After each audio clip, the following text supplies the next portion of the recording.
Pernah nggak kamu merasa semuanya sudah terlambat, seakan nggak ada jalan keluar, nggak ada harapan, dan satu-satunya hal yang tersisa cuma doa?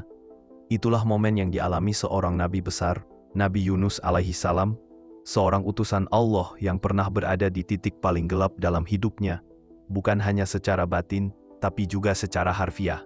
Terkurung dalam perut seekor ikan besar, sendirian di dasar laut yang hitam. Namun dari tempat paling gelap itulah lahir salah satu doa paling dahsyat dalam sejarah manusia. Doa yang bahkan diabadikan Allah dalam Al-Quran. Doa yang bukan hanya menyelamatkan Nabi Yunus, tapi juga menjadi kunci pertolongan bagi siapapun yang membacanya dengan hati yang hancur.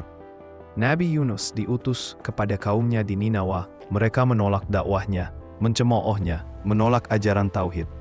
Merasa putus asa, Nabi Yunus meninggalkan kaumnya tanpa izin dari Allah.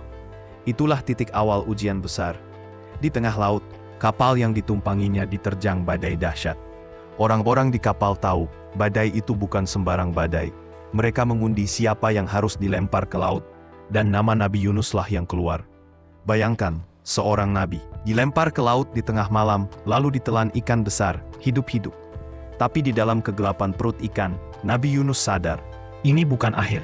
Ini adalah panggilan dari Allah agar ia kembali. Bukan sekadar fisik, tapi hati yang benar-benar berserah. Di perut ikan yang gelap gulita, tanpa cahaya, tanpa udara segar, Nabi Yunus menangis dan bersujud. Tak ada lagi yang bisa ia lakukan, selain berdoa. La ilaha illa anta, subhanaka inni kuntu minas salimin. Tidak ada Tuhan selain Engkau, Maha Suci Engkau, sungguh aku termasuk orang-orang yang zalim. Doa ini bukan sekedar kalimat, ini adalah pengakuan total, kerendahan hati yang paling dalam. Ia tak menyalahkan siapapun, bahkan tidak menyalahkan keadaan. Ia hanya mengakui kesalahannya dan memuji kebesaran Allah. Dan dari dasar laut itu, suara doanya menembus lautan, menembus langit, sampai terdengar oleh para malaikat.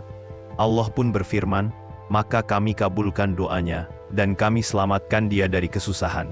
Dan demikianlah, kami selamatkan orang-orang yang beriman. Quran Al-Anbiya 81-88. Dari kisah Nabi Yunus, kita belajar satu hal penting. Tidak ada tempat terlalu gelap untuk doa. Selama kita masih bisa berucap, La ilaha illa anta, masih ada cahaya. Doa ini bukan cuma untuk Nabi Yunus, adalah doa bagi semua orang yang merasa terjebak dalam perut ikan mereka sendiri. Rasa bersalah, depresi, kehilangan arah, atau merasa nggak layak diampuni. Karena kuncinya bukan pada situasi, tapi pada kerendahan hati. Saat kita berhenti menyalahkan, dan mulai kembali kepada Allah dengan hati hancur, itulah saat pertolongan datang dari arah yang nggak disangka-sangka.